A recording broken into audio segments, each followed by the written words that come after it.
James Platt of Movie Metropolis calls this film a throwback to the early Disney live-action films that coasted on their premises and were content to provide lightweight entertainment and nothing more.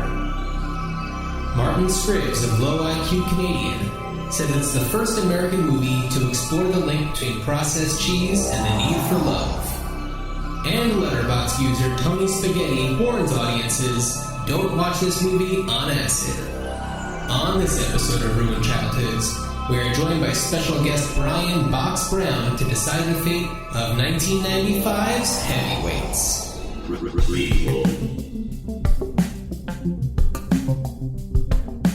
Sequel. Reboot. Which one will it be? It's the Ruined Childhoods podcast. Greetings, Starfighters. Welcome to camp. Welcome to Camp Hope. Camp to Hope. Camp Ruined Childhoods. Well, Nope. Yes, No. it is Child Star Month. Yeah, and we're talking about heavyweights today. But first, Dan, one more thing. One more things about Explorers? One more things about Explorers? No. I don't have anything. Perfect as is. I have nothing other than to just recommend it because a lot of people that I've talked to since watching it and since we recorded that episode, a lot of people that I've talked to just weren't familiar with it and didn't know about it. And then you're like, well, it's Ethan Hawke and River Phoenix. And they're like, oh, wow, great cast. I'm like, yeah, it was both of their first movies. Yeah. They're like, oh, really? Why didn't I hear about this? Well, it was released the day before Live Aid and like 2 weeks after Back to the Future. Oh, yeah.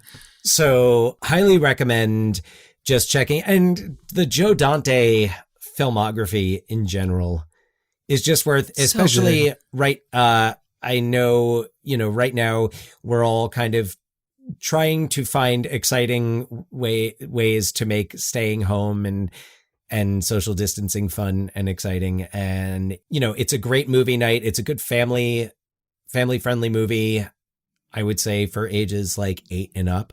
Yeah, definitely. So if you are watching your movies outdoors, it was kind of a perfect movie to watch outside. Mm-hmm. And I think I said that. Yeah, I think so. Yeah. But anyway, just give that movie a view and roll with it. It gets a little weird, but it's worth it in the end. Oh, it gets so weird. I think that for me, and a lot of my one more things come out while I'm editing because it gives me a chance to listen to the episode as more of just a listener rather than an active participant. And because I like to put in clips from movies that we talk about, it's funny because I don't think that I put in a single clip from Explorers in the movie, but I put in plenty of other clips aside from the score during the synopsis. But going back and I put in the clip from, or not even the clip, just the line that Keanu Reeves says in Parenthood about Gary slapping the salami. Watching that scene and both Keanu Reeves and Diane Wiest, who I'm telling you, I have turned the corner from I don't know, I would not quite Martha Plimpton to Diane Wiest in Parenthood, but Diane Wiest, I see her and I'm just like, man, Diane Wiest just got it going on. But the scene with the two of them is so good. I love it. We'll talk about Parenthood. Diane Wiest has got it going on. No, she's so funny. And Keanu Reeves is perfect in that role. I love it so much. So. Yeah. And as a Diane Wiest fan, I also have to recommend, because I don't know that we will ever devote an episode to it, 1987's Radio Days, which, that if you can watch a Woody Allen movie, without thinking about Woody Allen. And you hear it, I find Bullets Over Broadway, which she's phenomenal, won the Academy Award for her work in that. And I haven't seen it in a long time, but I feel like I could almost do that one because he's not in it. He doesn't do the narration. Radio Days, he does the narration. Right. So you hear his voice and. Yeah. And the thing is, I've been wanting to watch Hannah and Her Sisters for the longest time, but I just can't bring myself to do it.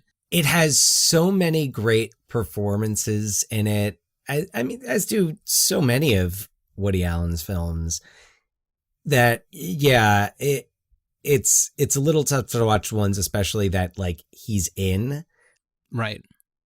And then there's Deconstructing Harry, which I just think that one has been erased from memory. But I remember seeing that one in the theater. Oh, yeah. Yeah. He's especially unlikable in it. So, yeah. Anyway, Well, let's not waste Diane any more Wiest. time. Let's not waste any more time. Let's not. Let's introduce our guest. So joining us today is one of our hometown homies. Not only is he the author of the new graphic novel Child Star, I almost like held it up again like I did on that other episode, but also graphic nonfictions. Is that how you would describe them? Graphic nonfictions? Yes. It's a pain in the butt to describe. About the likes of Andre the Giant, Andy Kaufman, Tetris, Weed. But aside from that, he's also the brother of one of my favorite people in the world, my buddy Jenny Brown, Brian Box Brown. What up, dude? Welcome. Hey. So Brian, you requested that we cover Heavyweights on this episode. Mm-hmm. And we obliged. Yeah. Happily obliged. I'd never seen it before. I hadn't seen it First either. time. Really? Yeah. Yeah. I feel like I remembered seeing you tweet something, Brian, about Heavyweights like not too long ago. So when you said, I definitely was watching it. so when you said this one, I was like, absolutely. And it really fed into, we've been doing a lot of these like themed months. So for us to do a themed month on movies about child stars or featuring child stars in a kind of weird, sad, awkward irony, actual ruined childhoods. Yeah. Which I think kind of slipped through the radar Plenty on of them. Explorers, but and with Explorers and as we'll also talk about with Heavyweights, it's really interesting to see just the vastly different paths. Like we talked about Ethan Hawke and River Phoenix really ending up in different places and what factors might have. So I'm really interested to talk to you, having done the research and really written the story. Yeah. There's a ton of child actors in Heavyweights. Yeah, It's all child actors. I know, it kind of fits perfectly. So why don't I go through a synopsis and then we'll go run through the cast list and talk about some of the amazing child stars and adult stars who later went on to do some pretty amazing things. And kind of early versions of some characters that popped up later on. That's true. Yeah. All right, here we go. Synopsis time. And then, Brian, after I'm done with this, you can tell me all the things I either got wrong or all the important things that I missed. Okay. Chipmunks, download now! After his parents send him to Camp Hope, a summertime getaway for thick boys, in hopes that he'll shed a few lbs, Jerry Garner ends up meeting a bunch of like-minded and like-figured kids and adults who just want to have fun and be themselves. But their summer of sweets and salamis is turned on its side after the camp's owners announce that they've sold the camp to Tony Perkis Jr., the son of Tony Perkis, you guessed it, Sr., the owner of a chain of lighting stores. Tony Perkis Jr. is the brains behind a new exercise program called Perkisizing, and he wants to exploit the summer camp to act as his infomercial shoot. Quickly, Perkis and his goons take over the camp and make the kids' and adults' lives a living hell, especially for Jerry's bunk, the Chipmunks, and Pat, who is not only the favorite counselor, but also the camp spokesperson who appears in the camp's promotional video. However, what Perkis doesn't realize is that he's dealing with some pretty smart kids. After they band together and imprison Perkis, they reveal to their parents on visitation day that Perkis is terrorizing the kids. After informing Tony Perkis Sr., the camp gets handed back into safer hands, those of Counselor Pat, because that's how things work. The job goes to the person who's been there the longest. So I know I didn't mention anything about like the rival camp and their, the ultimate climax where they compete against them in like their little summer camp Olympics, which is hilarious. It's honoring the grand tradition of the, like kind of in Revenge of the Nerds, the competition, the old school, not necessarily old school, but more like Revenge of the Nerds type of competition where the underdogs win. Mhm. And this movie also came out in 95, which is probably around the same year that Mr. Show did their monks versus fat kids sketch, which is so funny. All right, we got our work cut out for us. Tomorrow is the big 500th Summer Olympic and we got to figure out how we're going to beat those rich snobs from the fat kids camp. William Van Landingham. The third, my dear boy. Good luck tomorrow. We've beaten you for the past 500 years, and tomorrow we're making it 501. I watched that also this month. Oh, I've started rewatching Mr. Show, but I haven't gotten to that one yet, but it's just a classic. They so like there's like two villains in this movie, right? Like if we're gonna believe that the climax of the film is the winning of the like competition with like the other camp, then like they're the villains, but also Ben Stiller's the villain. Right, but also Jerry's dad is kind of the villain at the beginning, I'd say. Yeah. Jeffrey Tambor. Jeffrey Tambor, yeah. But then he kind of redeems himself at the end. He does. Yeah. But at first, it's just like he goes on visitation day. He's like, "You haven't lost a pound." And he's a jerk, really. Yeah. Well, even a classic jerk, classic '90s jerk. Good role good, wisely cast, I thought. Right, and it makes sense. I mean, this movie was co-written by Judd Apatow, who was a disciple of Gary Shandling. Oh yeah, I mean he wrote on Larry Sanders. Mm-hmm. Featuring Jeffrey Tambor. Jeffrey Tambor, yeah. Hey now. Made that great documentary about Shandling too. Yeah. Oh, that is really good. It's so good. So I like cried at that during one part of that. I remember. I definitely did. Yeah. Yeah. So let's go through the cast a little bit. I'm going to start with some of the adults. So Ben Stiller is both Tony Perkis's junior and senior, a precursor, as Dan was alluding to, in his role in Dodgeball. Yeah. I loved how his dad was in it, and then he didn't. But he didn't play his dad. Yeah, well, they were too good, Stiller and Mira, Jerry Stiller and Ann Mira, as Harvey and Alice Bushkin, the original owners of the camp. The real owner of the camp. The true owners. Yeah. I thought they were. I thought Jerry Stiller was restrained. Yeah. Greetings, campers. You'll get it. That's the greatest sound I've heard in a long time. Harvey and I are saddened and dismayed to announce that we are no longer the owners of Camp Hope. What? What are you talking about? Sometimes in life, things don't work out the way you planned. And in those situations, sometimes you file Chapter 9 bankruptcy. We worked our whole life, and what do we have to show? Nothing. But yeah, I agree. Do you think that he was restrained because he was trying not to upstage his son in his movie? Yeah, I mean clearly they were there for a day, and it's just like let's get in and out.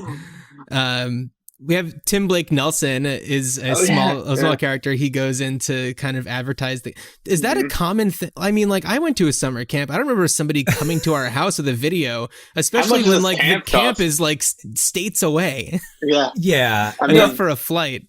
That's a lot of outreach. It reminded me of when I was sent away for 3 weeks one summer to the program up at Wellesley College in Massachusetts, where exploration. Where this was not my choice. I didn't go by choice. I ended up having a fine time, but it wasn't a fat camp. The program there? It was kind of like a college electives program. Like you went, and it was after my freshman year in high school, summer 92. So I went, but I didn't they signed me up for it. Now I don't really think anyone came to the house. Mm-hmm. There may have been a promotional VHS video. Oh, I'm not 100% on that, but yeah, there definitely were for the summer camps I went to. Oh, yeah. Yeah, definitely. But yeah, no, there was no... Tom McGowan was not in them.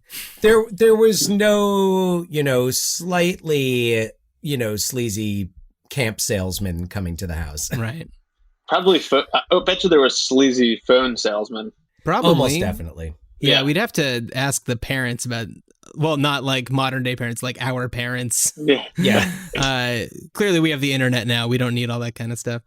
So we've got Tom McGowan as Pat, who's great, who essentially looks like a grown-up version of Jerry. Jerry, I know. I was how now he has to be his dad at the end of the movie. Like, that's why it just kind of ends at the climax with no denouement at all. No, because like, who needs what's it? he gonna do? He has to like become Jerry's dad at that point. Like, they're like, by the way, I'm also your father. Yeah. And he I mean, it give a is kind shit of at the all. natural. It does seem like a natural progression for that arc. Yeah, and the other that thing is that guy Pat's life sucks. Like, he was going to this camp for like 20 years, like, and he was still so unconfident and like just as insecure as the child whose first summer it was, and who was 18 years younger. Yeah, I feel like we witness his like first kiss when he's like 40 years old. Yeah, and not to be a, I don't want to be a dick, but like, is he really the best person to be the spokesperson for the camp? Why not the Paul Feig character who lost the weight? And if you're advertising it as, a weight loss program, why would you be like, this guy's been coming here forever and hasn't really changed? He never lost any weight. Yeah. So speaking of Paul Feig, who clearly has gone on to be an awesome director, Brian, are you a Ski Patrol fan? No, I don't really. Oh, is that like the movie Ski Patrol? 80s movie You will Ski be. Patrol? Was it 90, 91 or something? 89, okay, I'm aware 90, of it, what it is now. Yeah, Okay. so he was in that, and that's what I remember him the most from. He was like Stanley, and he does like some sort of dance in that one too. He does it in drag. He does, they do, is it Dancing in the Streets? It's like him and TK Carter. TK Carter, yeah. Yeah. We're going to come back to Ski Patrol at some point. At some point, yeah. It's inevitable.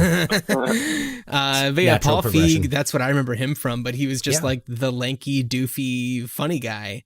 And he's great in this. He's always like, getting pissed off. And yeah. I love him at the dance. The dance scene is he fantastic. does a funny dance. Yeah. He's good at the funny dance. So let's talk a little bit about the kids. Aaron Schwartz plays Jerry.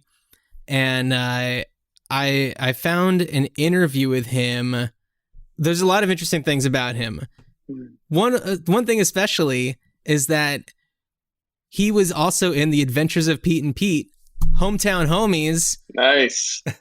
Adventures of Pete and Pete, which filmed in our hometown for its third season. It Brian, all were comes you, back were to you ever Cranford. an extra in it? Because I feel like the entire town Jenny was. My sister was. I did like the cattle call situation. I remember we all waited in line, and then they like took our photos and like filled out a card because they like needed so many extras or whatever.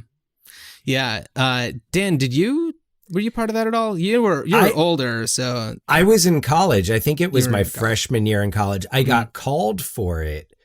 Oh yeah. But I couldn't go because I was in New Brunswick, and it must have been like my freshman year because I think that might have been the only year I didn't have a car on campus. Okay. Yeah, they called for our brother Scott, and then our mom was like, can his little brother do it too? Meaning me. And so we both went to like... Was she like in the spirit of the show? Yeah. About brotherhood, about brothers. What episode was it, dude? We were in an episode called Last Laugh. It was the April Fool's Day episode. Nice. That features like a massive amount of creamed corn and Adam West, which was like so cool. Yeah. Yeah. Ladies and gentlemen, this is the enemy. Notice the abundance of freckles, the innocent smile. Don't let it fool you. He's a killer. Meet Principal Ken Schwinger, the most despised principal in Wellsville history. It wasn't the mandatory squat thrusts or the creamed corn lunches that made him so hated. It was 8 V-necked dweebs called the Up With Personal Hygiene Singers. Every year, Schwinger inflicted their good hygiene jamboree on the helpless kids of Wellsville. That show is so good. Was like Iggy Pop there or like Michael Stipe? They weren't in our episode, but yeah, that show just had the most amazing guest stars on it. And just filmed for a season in Cranford. Yeah. Yeah. And then the whole season. That was the end of it, right? Yeah. Was that the last season? I did later get to do some extra work on Ed when it was filming in Westfield High. Yeah. And I was subbing there, so I just kind of... They filmed like a lot of dumb stuff in Cranford. Like, yeah. There's a movie, so they rebooted Guess Who's Coming to Dinner? Right. With Ashton Kutcher. Right. Bernie Mac. In the reverse race Sidney Poitier role. And for some reason that movie takes place in Cranford. Like, it's filmed in Cranford, but it also takes place there. It takes place there? I didn't know. In a fictional Cranford. Yes, it is called Cranford. They mentioned the name of the town. That's really funny. Oh, not to go on too much of a tangent, but if you remember a movie called Far From Heaven. Todd Haynes. Yeah, Todd Haynes. Who now is a Portland dude. Which is set in Connecticut, but in one scene, it's like in the opening credits, I think, and she's picking up her daughter, and you see the like New Jersey Transit welcomes you to Cranford that had just been painted. And I was like, I think surprised. I'm gonna probably have Todd Haynes on the podcast that I do for the Portland Art Museum and the Northwest Film Center. So I'll have to ask him about that. I'd be like, how dare you make that mistake? I'm a big Todd Haynes fan, and I'll be like, and I'm out of here. Love Todd Haynes. So back to heavyweights. Aaron Schwartz. Right. So Aaron Schwartz, who has since slimmed up quite a bit. He actually got like really bulky, but he talks a bit about his experience on this one website that's like all about health and fitness and stuff. And there were a couple things that I wanted to talk about because he was also in The Mighty Ducks. So you're going to like this. So he says, when I was 7, the first Batman came out with Michael Keaton. I was living on the Upper West Side of Manhattan, and one day while walking down the block with my mom, I saw Mr. Keaton sitting on an apple box as a makeup person applied finishing touches before a scene. I looked around and noticed they were actually filming a movie. As PAs tried to wrangle my mom and I across the street to prep for our next shot, I stopped and told my mom that I wanted to ask Keaton a question. Another actor, Anthony LaPaglia, was on set. They were filming One Good Cop, and unable to reach Keaton, I bothered him instead and interrogated him on how I could be in the movies. Within minutes, he gave me a checklist on how I could begin to work in the business. And anyway, so we owe it all to Anthony LaPaglia, Benny the Blade. Bobby the Blade. So was he... Barry the Blade. Was he in The Sopranos? LaPaglia? No, but when he was in Analyze That, and he was playing an actor playing a Tony Soprano-like character. Wow. Okay. Because Anthony, and when he wasn't playing the part, he was actually speaking in his native Australian accent. And it's crazy. But yeah, Robert De Niro comes on as like an advisor to the show. That's so funny. Yeah. That's hilarious. But he also says, Aaron Schwartz. Yeah, so he also says about heavyweights, I was on occasion teased for my weight. That definitely wasn't fun getting teased by famous kids. But after heavyweights came out, the teasing seemed to subside. That's one major aspect of being involved with that movie that still gives me pride. It gave the little chubsters a group to belong to. It gave us power in social settings that we never had before. So like heavyweights did good for these kids.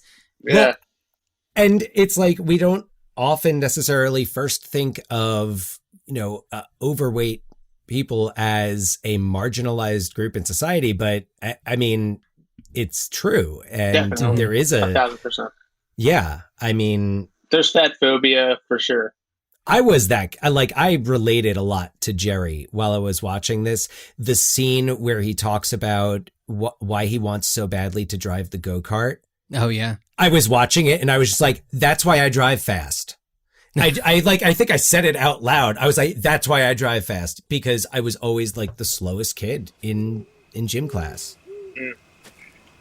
Hey, how about a ride out of here? Did this place always stink this much? No, Jerry. This place used to stink very little. In fact, didn't stink at all. Yeah, well, it does now. I thought at least I'd be able to ride the go-karts. Never ridden one. You really like them, huh? I'm so slow. It would have been cool to go fast. Really fly, you know? Just thought I'd be good at it. Really? That's interesting. So, you think you'd be able to handle those hairpin turns? Yeah. Oh, yeah? Yeah. Think you'd be able to handle that powerful engine? Yeah. Well, let's see what you got, Garner. Come on! All right, here's your first turn. Now, lean into it. That's right. So, how'd you learn how to drive go-karts? Mowed a lot of lawns, Jerry. Avoid the obstacles. Excellent. Short turn.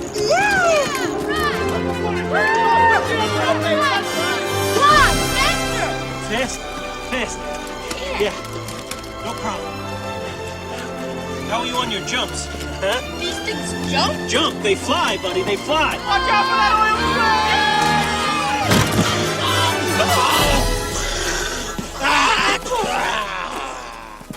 I mean, this movie kind of came out like after it was an appropriate age for me to want to watch it, but but I still wanted to watch it. Like I still watched it and was interested in it because I related as a fat kid growing up to the plight, like the fear of fat camp. I mean, I think I don't know if my mom used it as like a motivational tool, but like I knew it was a thing and it was scary. It was like a scary idea to me. And also like so I was thinking about the camp genre, right? Like there's very few camp films really. I mean, we think of the camp genre as like this broad defined thing. We're like, oh, there's Meatballs, there's but there's Ernest, not that. So Camp there's Ernest Nowhere. Goes to Camp, Camp Right. Nowhere, and this Camp movie Nowhere, which came out in the same year, right? I mean, think like Camp Nowhere might have been the following year. I don't. right. Okay, so 94, the year before. Oh, Year the year before. before. Oh, okay. Yeah. So when I was a kid, there was a TV movie called Poison Ivy that was about camp, and it had Michael J. Fox and Daphne Zuniga in it. Daphne Was Nancy Zuniga of McKeon Spaceballs? Was Nancy Yeah. McKeon in that as well? Joe from Wait, no, Facts of it Life. was Nancy McKeon. No, Oh. it wasn't was Daphne Nancy Zuniga. McKeon. Nancy McKeon. And Oh, so yes. to me, that is like the quintessential camp movie. And even though that no one else even knows what it is, like, so they had like Color War, which is the thing that they're having where they're fighting. It's actually an intramural thing, but it's a competition among the campers. And they were all horny and like trying to get laid the whole time. So then there's also Meatballs, right? Was that like the first one? Did that start the genre? Well, Parent Trap has Parent Trap. a sequence. Okay. That's true. Yeah. Oh, add Adam's Family Values to that. Adam's to the Family list there. Values, Yeah. one of the greatest. Really good. Which also Really good. has inappropriate representation of Native Americans in it. Oh, They're yes. sharing that with heavyweights. Yeah. I mean, that's also Well, that's the largely point. satire. Yeah. Yeah. Yeah. I mean, it's kind of, this subgenre. And I'm having total recall here with Poison Ivy. I'm just having like flashes of, I have no context for what I'm seeing, but it's very green. It's like, it was like, I watched it not that long ago, and like, it looks very inappropriate because the kids in it are like age appropriate, where they're like actually 12 instead of being played by 15 or 16-year-olds, like acting like they're 12 or something like that. And they're like doing such like fucked up shit. And I was like, wow, this is really like bad message. It's worse kind of than Meatballs, which Meatballs appears always to be like this romp sex comedy thing, but it is like the tamest, nerdiest Like, it's not even a good camp movie, I don't think. Right. It's fun for Bill Murray. Yeah, Bill Murray's in it. Yeah. I'm actually, I mean, I haven't seen it in almost 40 years probably, but Meatballs 2, I remember just being more like batshit weird, funny, it's like, weird. like there's an alien and Alien, the Richard Mulligan from Empty Nest is in it, and Pee Wee Herman or Paul Rubin's not as Pee Wee Herman. So they made 3 there was 4, right? There's 4 Meatballs movies. That's where Corey Feldman. I mean, that's just like the strength of Bill Murray, like playing this weird character. And Dan, by the way, you just mentioned Corey Feldman, who's one of the other child actors that we've talked about before. But Corey Feldman is in the movie that is currently, although probably on hold, filming Stigma, Raised in Hollywood, which is about child stars, which is written by Aaron Schwartz. Isn't it a documentary? Yes, I mean it's a documentary. So is that the same as did he do another documentary recently? So the summary, the plot yeah. summary on IMDb says, when former child star Aaron Schwartz returned to the acting world as an adult, he found himself always being asked the recurring question, how is he still normal after being a child star? After seeing one too many sensationalized Where Are They Now publications, he began to notice that being a child actor carried the stigma that seemed impossible to break. Aaron explores why the stigma of being raised in Hollywood exists and why child stars are so often misunderstood. I mean, the other one was like more pedophilia specific. Oh. Right. Well, there's I mean, Corey Feldman. Yeah. We've talked quite a bit. We've been doing. Corey Feldman's come up in like every episode the past, 20 episodes. I mean, he was like the child Jack Nicholson or something in the 80s. Like, he was like in everything. He was, he was in so many things as a child. Yeah. Because Gremlins came up and. Right. We were talking, in the last episode we talked about the Gremlins, the Burbs. We were talking about. I don't know if we talked about Goonies, but he's in Stand By Me. We talked about Goonies and Stand By Me, but we also did an episode on the Lost Boys, and it's just like so many. Yeah, so many movies. His autobiography, Choreography, I think it's called. When I was getting my last tattoo, my tattoo artist was listening to the audiobook of it. So we were just like listening to that while I was getting my latest tattoo. Good. Yeah. So there is a strange appeal to that. Yeah. Yeah. It was so much fun. Also, we have to talk about one of the other stars, Kenan Thompson. We all know what happened to Kenan Thompson. Mm-hmm. No question there. But let's talk about Shaun Weiss, who is probably most recognizable from like the Mighty Ducks, who was, Aaron Schwartz is also in that. Oh, I smell something. It wasn't me.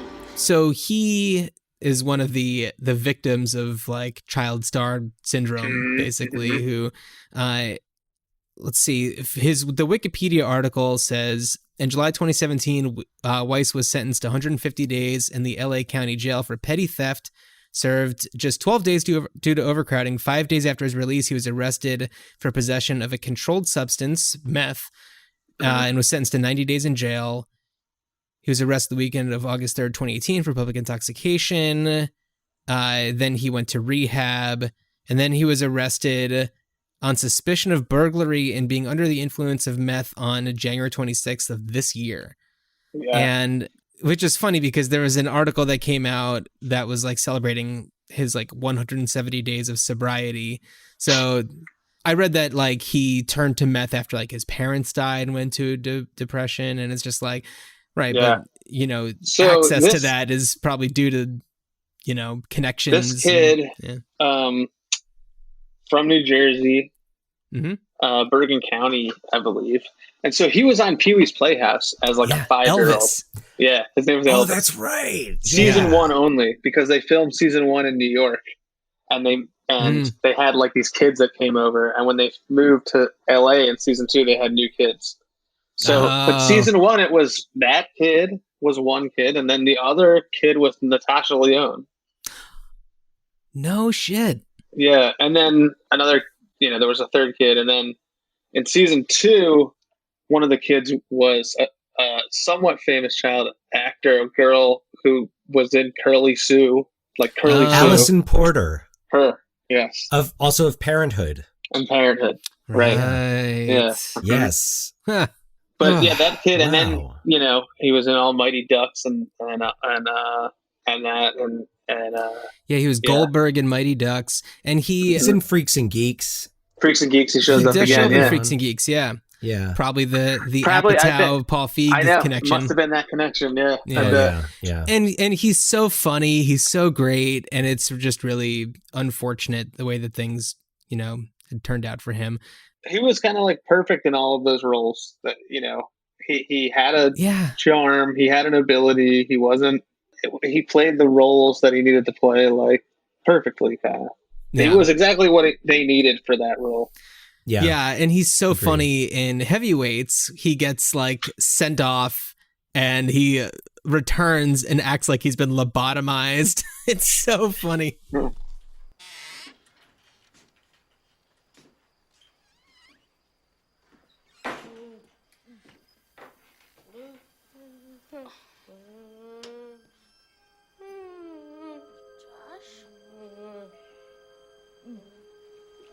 Josh? It's Josh. Josh is back. Josh! Josh! Man, I knew you were okay. Josh! Wait a second. Josh, what's wrong? What did they do to you? Josh, speak to me. Were you in jail? The nut house? Josh, it's me, Jerry. Jerry. Funny, Josh. But really, what happened, man? Talk to us. Josh was bad. Oh, man. Oh, jeez. Josh, now good. Good? What do you mean? Must be good to see my big ass again. Josh, I like you better with the lobotomy. So, Josh, what really happened, man? But it's such a great. I love that reference. Because to me, it's Cuckoo's Nest. It's it's that scene in Cuckoo's Nest. I think when Nicholson kind of does the same thing. And I was thinking as I was watching the movie, and of course thinking way too much about it, and just the connections. Exactly. So just the connections between mental health and eating disorders, weight issues, and kind of the cycle. So I thought it was such a sharp reference to throw that in because it's a kids movie, but the parents, it's one of those that I think it both speaks to like, okay, we're going to throw something in there for the parents, which I'm not always a big fan of, but right. Well, this wasn't like a sex joke or something like the type of thing that they would normally do. Yeah. No. It was perfectly natural and it works on the level of just it's Josh being Josh. And then, of course, because I'm thinking about it too much, I'm making this connection. I'm like, oh, wow. Yeah, it kind of is like that One Flew Over the Cuckoo's Nest mentality where like it's us versus them. Right. And we need to do what we can do to subvert the power. Yeah. Oh. And one other child actor I want to mention in this who didn't do too much acting work is Joseph Wayne Miller, who plays Salami Sam. Watch out for Salami Sam! And pour one out for Joseph Wayne Miller. He died in his sleep. He had like sleep apnea and was just, a situation like that. But yeah, I was just kind of going through the kids and saw the stuff about him. And I was just like, oh, that's a bummer. He was really fun. Salami that's Sam. Sad. Yeah. But it sounds like he had a decent life while he was around. Kenan Thompson, he was like the guy that just like never, it was strange, like his transition into an adult actor like never happened. Like it just like he was always this child actor, and then he just like one day after many years he young guy on SNL, and now he's old guy on SNL. Yeah, like it's just, and he You was got like to play on- Fat Albert. Yeah, I was at the world premiere of Fat Albert. Whoa. Because Hey, that's hey, when hey. I went to school at Temple University. Go Philly, go Mhm. Owls. And I mean, hate to say it, but Bill Cosby, who was Fat Albert, passed off the torch, and his, I think, thing was like, it's going to premiere in North Philadelphia. And for some reason, I got an invite, like a bunch of us just got an invite to the premiere. That was before we Nice. knew. That was before we knew, although he was Sure. telling us the entire time, but before we knew. Does Fat Albert take place in North Philly? I don't know if it takes place there. I don't remember if there was like a exact location aside from like Junkyard. Yeah. Any city. There was USA. the live action. There was a little live action. Maybe the part to movie it. is supposed to take place there. Maybe. But, Bill Cosby was, a Temple University, Yeah. He probably person. got like money to have it there or something. Oh, I'm sure. Or like used it to whatever. Push his criminal agenda. So, in terms of also in the cast of Heavyweights, and going back to the adults for a second, Alan Covert is Kenny, the like cameraman for the Percusizing. Oh, yeah. He's so funny. And then also uncredited, the camp chef is Peter Berg of like Friday Night Lights. Oh, yeah. Peter Berg, like the Peter Berg. Uncredited. Yeah. Director of many fine Mark Wahlberg films. He directed the Battleship movie. He's done a ton of stuff. Hancock. He directed. Which I was an extra in. Oh, In Hancock. Wow. okay. Yeah. Pete and Pete. Hancock. World premiere of Quite Fat a Albert resume. movie. You are everywhere, man. And what was it? 2 episodes ago, you're talking about chilling with Oliver Platt. I at the wasn't Pieces of chilling with April. Oliver Platt. He was at like a Q&A, and then I just like said hi to him afterwards. I wasn't chilling with him. We didn't like go get drinks or anything. Although It was a momentary You chill. wanted with to. Oliver Platt. I Yeah. sure did. Oliver Platt, you kidding me? I would jump at that chance. So another thing about Heavyweights that I love is just how purely 90s it is. It starts off with Closer to Free by the Bodines. There's a scene where Jerry's wearing a Fire Marshal Bill t-shirt. It's just Yes. like pure 90s. I Yeah, love right it. in the center. Right in the center of the 90s. Yeah, it just nailed it. Yeah. Yeah, so you talked a little bit about how you first became aware of Heavyweights. It was just kind of like put in your face and everything, but you've come back to it. What is it about it that keeps you coming back? I don't know. I just like it for some reason. I love that it just like makes me happy. Like I feel like these kids are like never actually imperiled. Yeah. They just like have a good time all summer. Well, I don't know, because Perkis does want them to like climb that I know, mountain.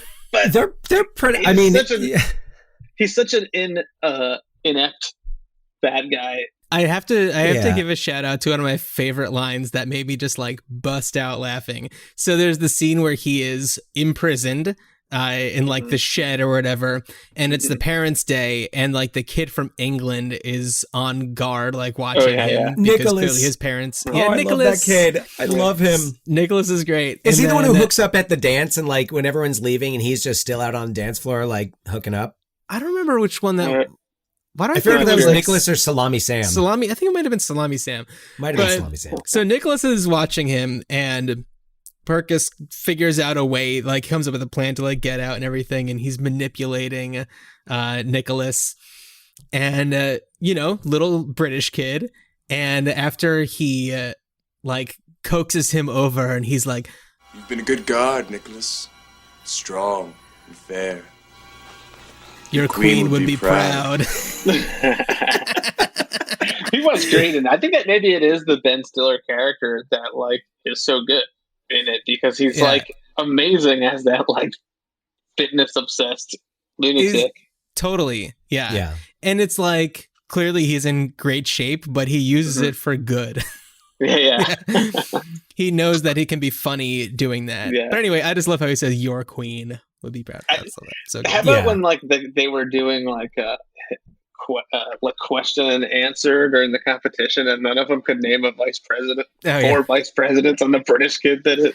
Which is great commentary. Seriously. Yeah. You don't know anything. Yeah. Yeah, Oh, yeah. but by the way, so David Bowe is the counselor at the competing camp. I forget what they're called. And this is the weirdest like Olympic game type of battle thing that they have where it culminates in a go-kart race and there's a quiz about vice presidents and yeah. It's so bizarre. It's kind of a little bit of the Billy Madison competition at the end too. Like, also the guy plays the Swedish counselor Lars? guy. Lars? Yeah. Tom Hodges. So that guy, I believe, was in Revenge of the Nerds 2, but I'm not sure. And also, but what else was that guy in? Because he was in Lucas. Okay. The Hogan Family, Revenge of the Nerds 2, Nerds in Paradise. There you go. And Another Critters Bradley 2, Whitford. The Main Course. Another Bradley Whitford, that's right. Yeah. Going Overboard, Steel Magnolias, and Heavyweights. Also in the movie Look. I don't know what that is. I feel like he could have. I feel like they had a character adjacent to him also in Good Burger. Oh yeah. Wasn't there like a few like henchmen Good Burger types? I haven't watched Good Burger since probably it came out, which I know I need to revisit. Speaking of I wonder Kenan. how far after Heavyweights was Good Burger? Was that 3 years or? It was 97, so 2 years later. 2 years, just 2 years later. Yeah. And Kenan had a movie wrapped around this character. Oh yeah. Well, he was like one of the biggest standouts from all that. Mm-hmm. And it was just like, you couldn't not love him. He was so good and all that. See, I didn't know. Sense. I aged out. You aged out, yeah. Yeah. Yeah, it's so funny because... Yeah, Pulp Fiction. Yeah, because Brian, I feel like you're, I'm what, like 2 years older than I am, probably. Yeah, it was kind of like I only really knew about all these shows because like maybe my sister watched it or like I was always kind of like, oh, it's like Saturday Night Live. But like I was at that point where I was just like getting into actual Saturday Night Live. Mm. You know what I mean? So it was like I was aware of it, but not fully. And then Good Burger was like on HBO all the time. And there's tons of movies like this where there's tons and tons of movies like this that I feel like it doesn't exist anymore, where like you would just watch anything on HBO, like so many dumb movies. I watched the whole thing hundreds of times. Well, we were all held captive to whatever the programmers decided we should watch. Yeah. So we like, did. But Good Burger, I'm like, I have a few parts in that are funny because I've seen it like a million times. And even if it was just like, you know, you only have like 30 or 40 channels. Like if it fell in the area where you'd like tolerate a movie, you'd watch it. Well, and the jackpot was when you would catch a daytime PG-13 that might have a little partial nudity, maybe an F-bomb or two, and it was... There's a butt! Just one of the guys. Just one of the guys. That is that movie. Yeah, absolutely. Forget it. Oh, just one of the guys. We gotta add that one to the list if it's not already on it. Or some other iteration of it, yeah. Yeah, man. If that came out any other time, I don't know if it would have worked. Like in the exact way that it was. It was just like so perfect for... First of all, it wouldn't. Well, they kind of like did Just One of the Guys a million times, but it's like that way. exact version of it. I mean, it's I forget which one, but it's basically it's like Shakespeare. Right. I forget if it's Twelfth Night or you know what? It's a Shakespearean device, if not like a direct plot from Shakespeare. But I'm sure it goes back before that. Several other things, like movies and TV shows did it. But just one of the guys was like a standout, and it's iconic and because it played. was, and it was that movie. Non-stop. That was on all the time, that movie. Yeah. And it was a movie that you'd, as like a 10, 11, 12, 13-year-old or whatever, I would be like, oh, if I watch this whole movie, at the end, there's a nude scene. I'll be rewarded.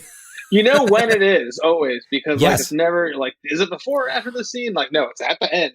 Yeah, but the movie was also so watchable that it's just like, okay, I'll watch this. Me and my wife talk about that, and she like had a crush on the little brother, the perverted little brother. He had porn up all over his walls. Oh my god. Yeah.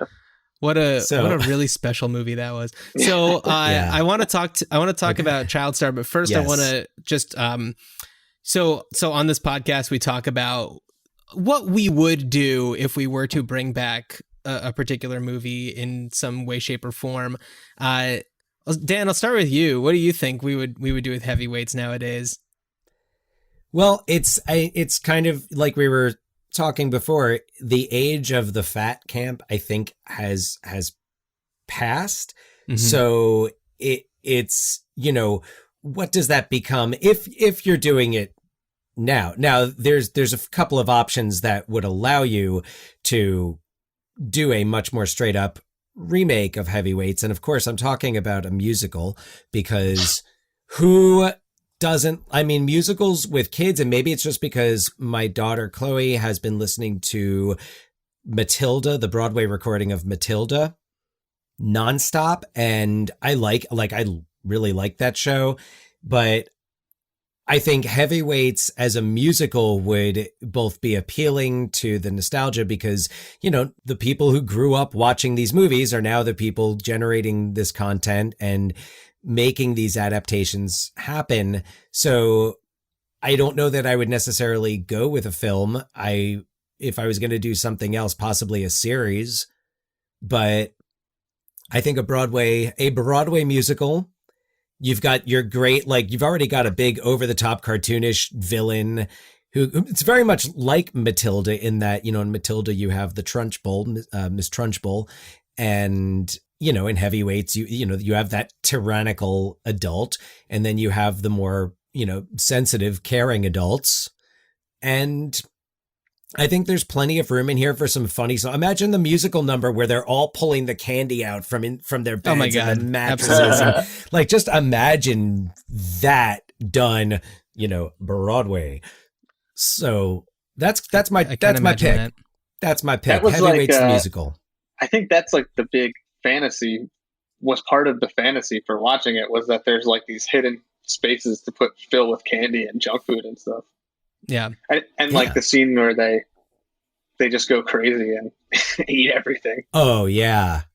And then, they're not just eating, they're singing too. Yeah. Yeah. I agree with you, Dan. I think that's really the only way to do it. Otherwise, it's, you can't remake it as, You couldn't. It would because, first of all, the fat camp is somewhat, it's kind of like gay conversion therapy camp or something at this point, where it's would be considered almost torture to the kids. Child abuse. Child abuse. If it wasn't done in a very specific way, you wouldn't even is it even ethical to send a kid to a shack?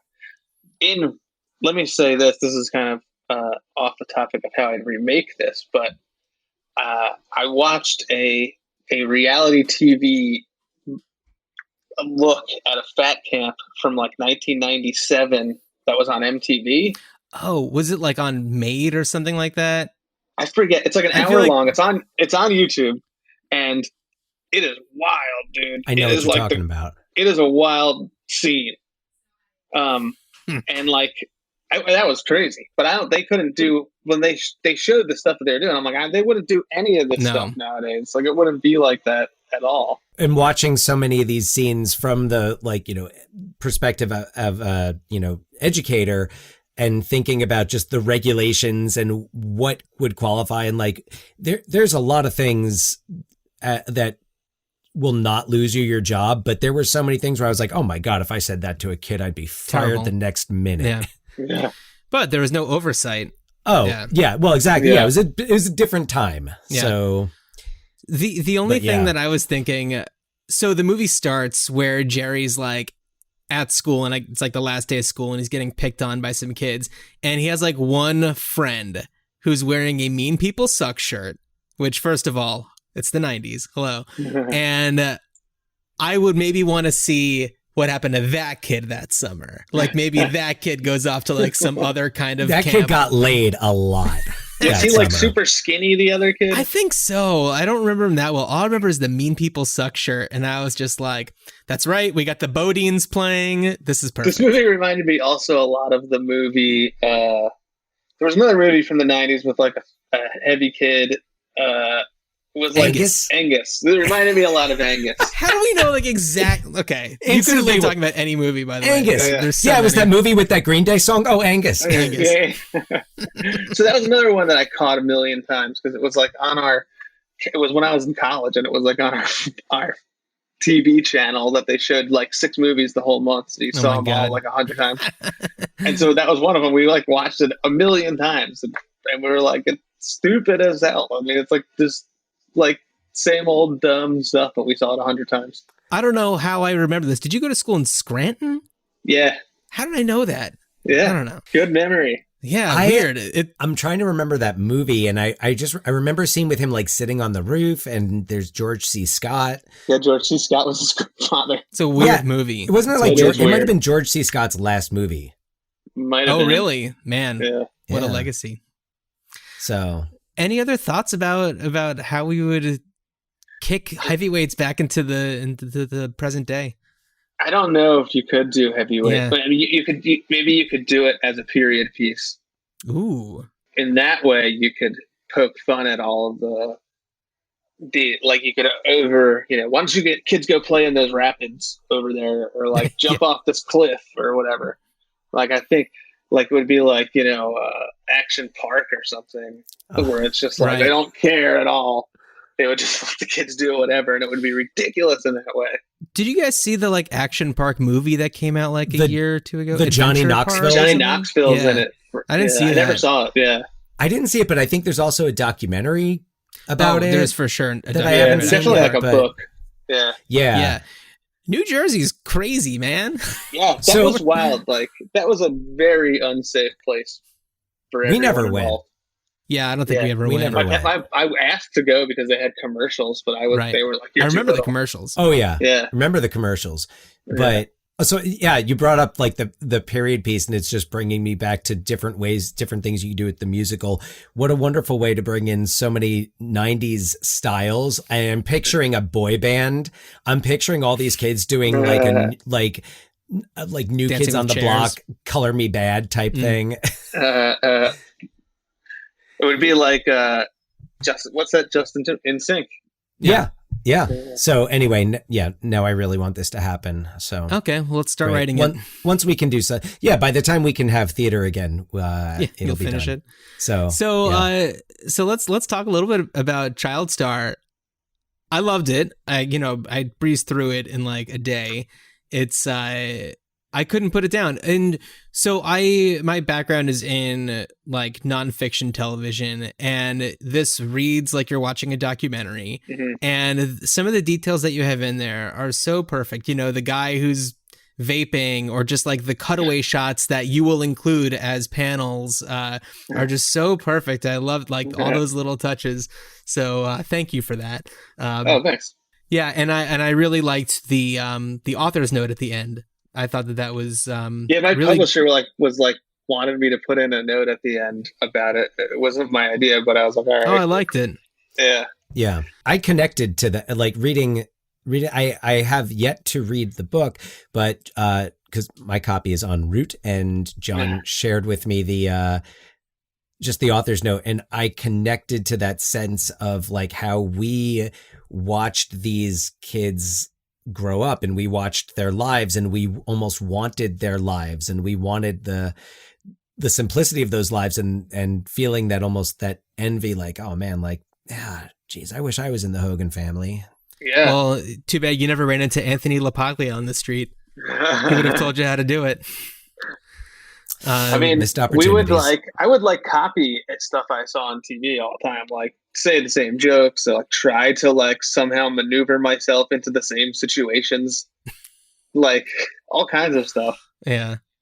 But so the book really talks about, it's a character who's very Gary Coleman inspired, a kid who's much older than they appear, so they can, play this childlike role, who has this crazy catchphrase. And the show goes into a lot of like very serious directions because of government influences and things like that. So yeah, I mean, like, were you watching a lot of TV shows and movies with child stars while you were working on this? Yeah. Before I started working, really, it was like a lot of different strokes. But then I found that like the idea that a child like was like playing older than they actually looked was like incredibly common among child actors.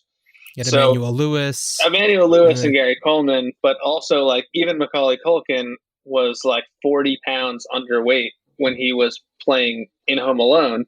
So he was like looked much younger than he actually was. And it allows, and almost all child actors are like that because it allows them to play younger roles at a higher level. If you have a 5-year-old playing a 3-year-old, like an actual 3-year-old can't really act and like they can't really do the things, but a 5-year-old can.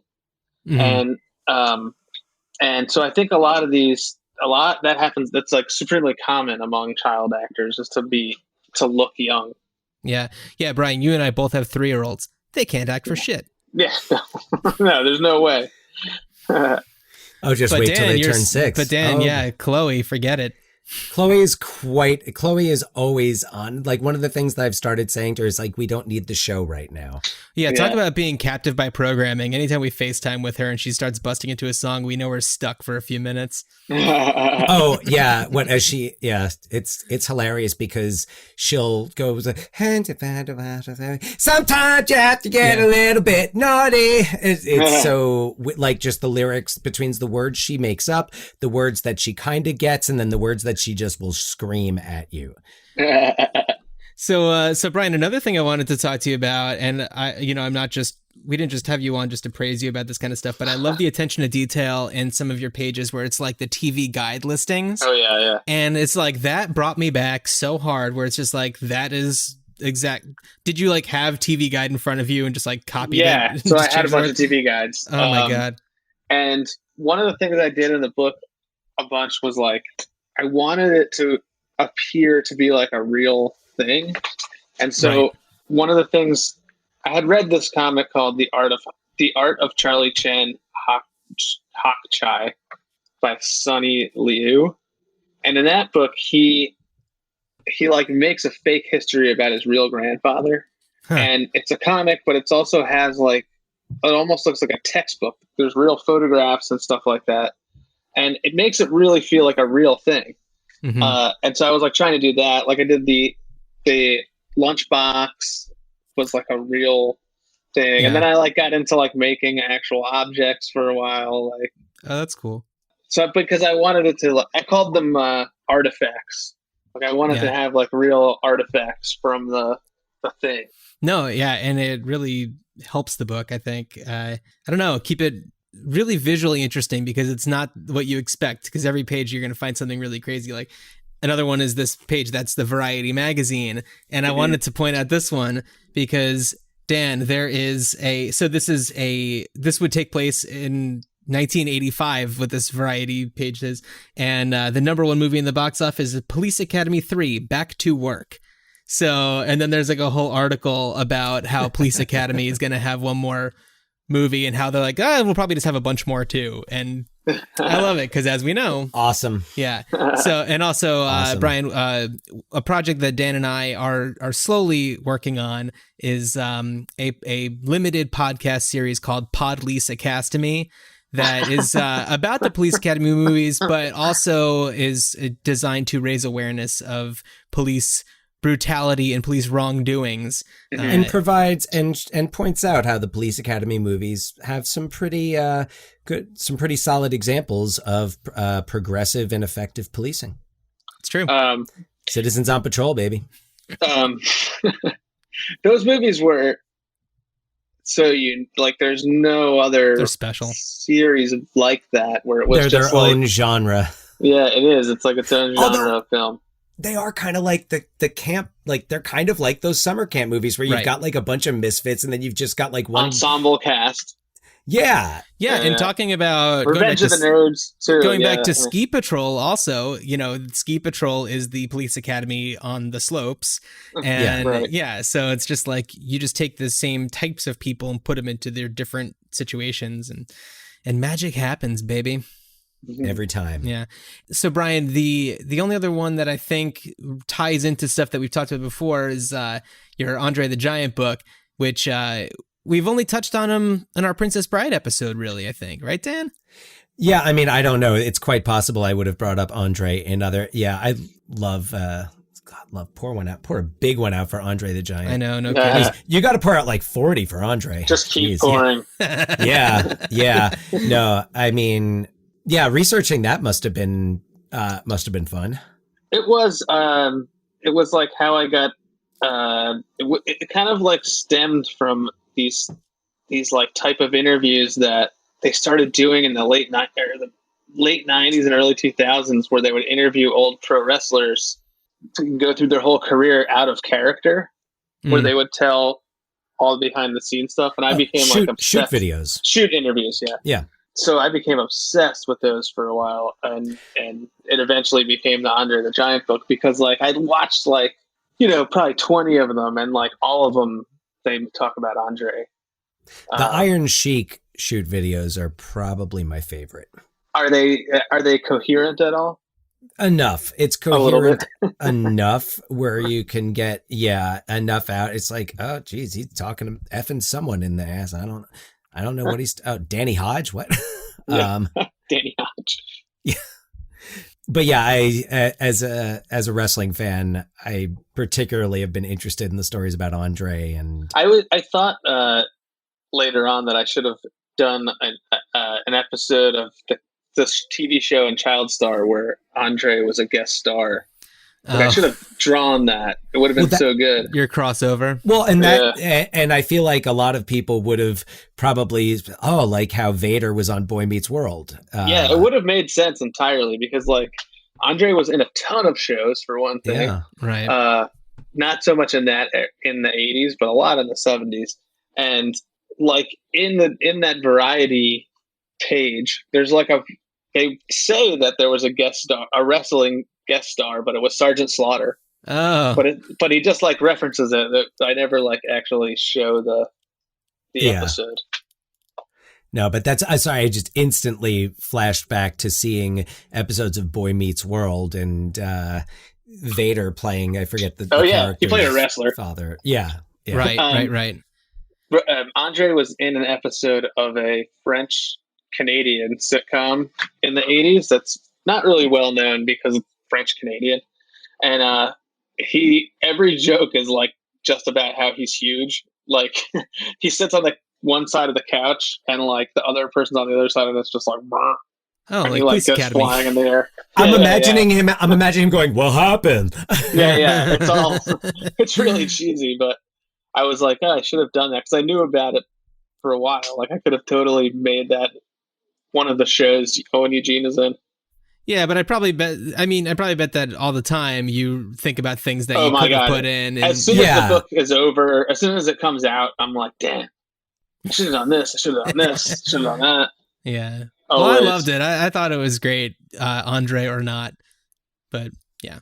I think I saw, is there stuff going on with the Tetris book that's new? Is there a movie? Tetris.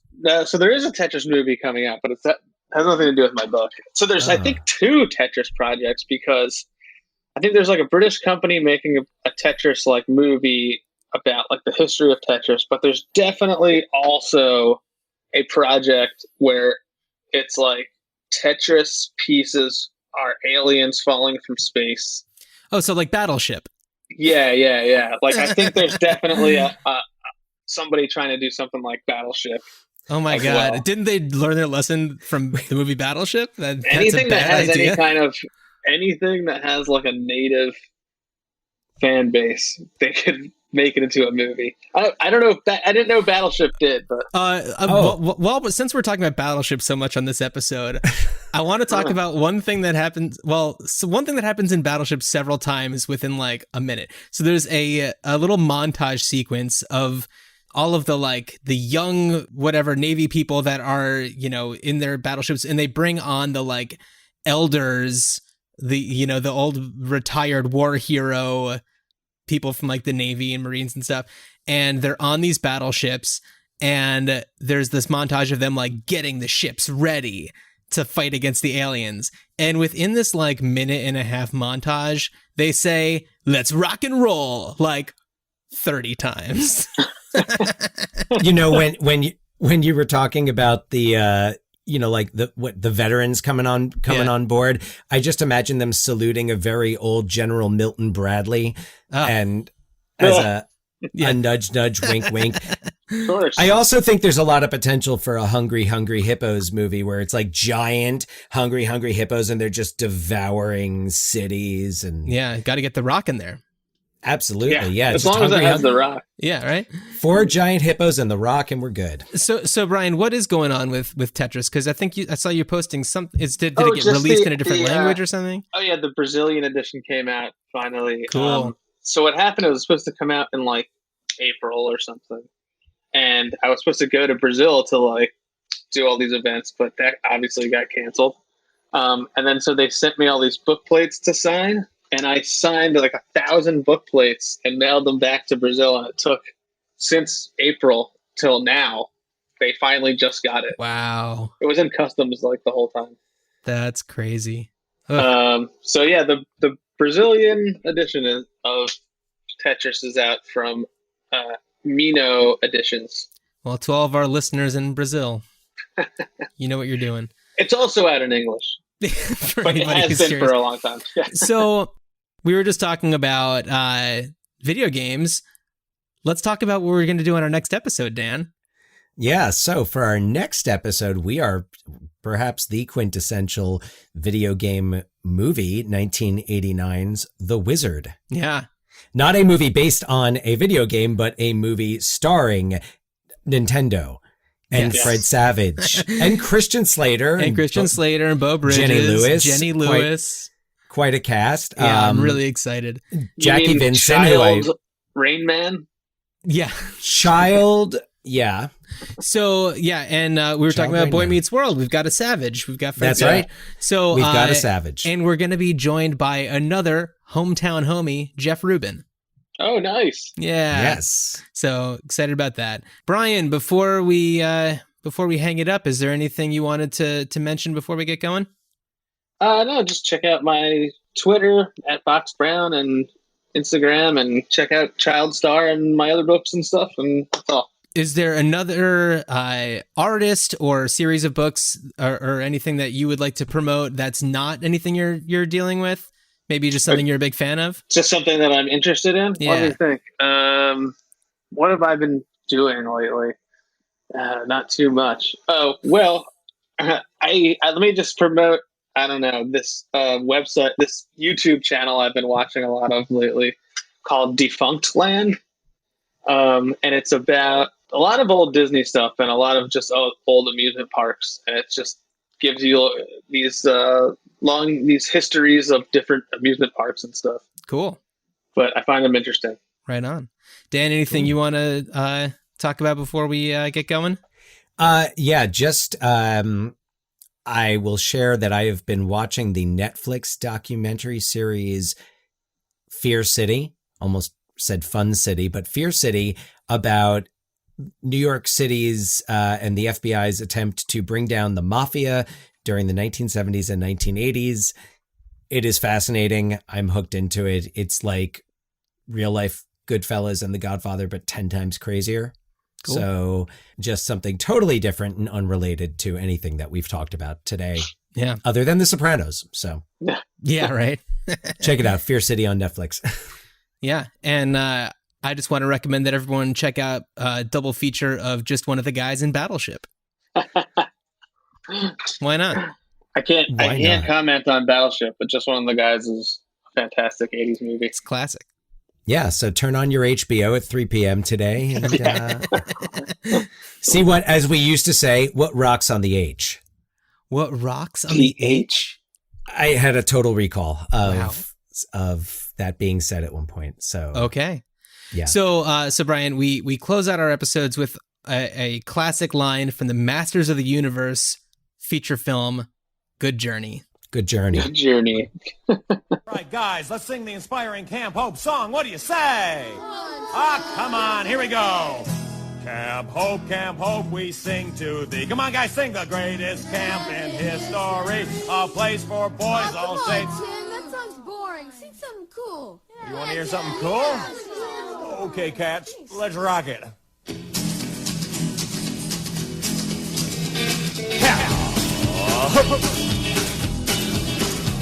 Camp Hope, the place for boys. We got no girls, we got no toys, a bunch of hard, but